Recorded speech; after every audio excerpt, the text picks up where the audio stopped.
3 part. जो typical sales होती है इसको कितने पार्ट में बांटा गया है?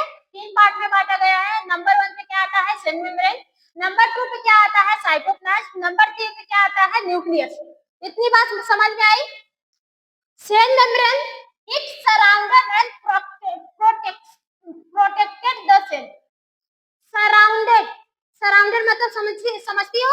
सेल को पूरी तरह से क्या किया है? घेरा हुआ है, सराउंड हुआ है, हमारे सेल को पूरी तरह से घेरा हुआ है।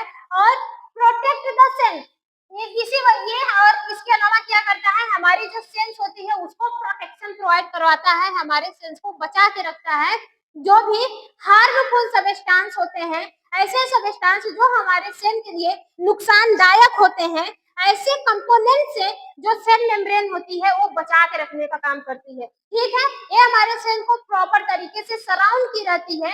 ठीक है, और हमारे सेल को प्रोटेक्शन प्रोवाइड करवाती है। जितने भी हार्मफुल केमिकल्स होते हैं, सब्सटेंस होते हैं, उसको हमारे सेल से बचा के रखती है। इतनी बात समझ में आई? अब देखो, it control the movement of the substance in and out of the cell. इसके अलावा जो ये सेल होती है, अभी हमने बताया है कि कुछ ही लोग को अंदर आने जाने देती है। तो ये जो सेल मेम्ब्रेन होती है वो सब्सटेंस के मूवमेंट को कंट्रोल करती है। जैसे यहाँ पे हमारा मैग्नीशियम हो गया, कैल्शियम हो गया, ठीक है, कैल्शियम के रहेगा, ठीक है, क्लोराइड हो गया, सोडियम हो गया और पोटेशियम हो गया। ऐसे बहुत सारे ढेर सारे न्यूट्रिशंस होते हैं। इसमें हमारे मान लीजिए कुछ टॉक्सिक सब्सटेंस भी है, टॉक्सिक, कुछ हमारे टॉक्सिक सब्सटेंस है, पॉइजनिंग सब्सटेंस है जो हमारे सेल के लिए फायदेमंद भी है, नुकसान भी है। मैग्नीशियम, सोडियम, कैल्शियम, पोटेशियम ये हमारे सेल के लिए अच्छे हैं। तो ऐसे कंपोनेंट्स को सेल क्या करती है? अलाउ करती है, तुम सेल के अंदर जाओ। अगर भाई सोडियम, पोटेशियम, मैग्नीशियम, अगर देखो तुमको तुम्हारा पेट भरा है, अगर हम तुमको और खाना दे तो तुम खाओगे? नहीं खाओगी।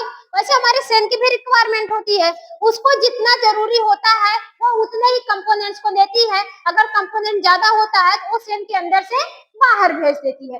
तो जिस कंपोनेंट्स की जरूरत होती है वो कंपोनेंट सेल के अंदर आता है, और जिस वो कंपोनेंट्स के अगर बहुत ज्यादा कंपोनेंट्स हो गया सेल के अंदर तो उसको क्या करती है?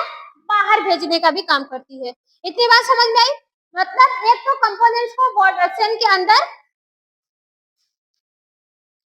एक तो कंपोनेंट्स को क्या करती है?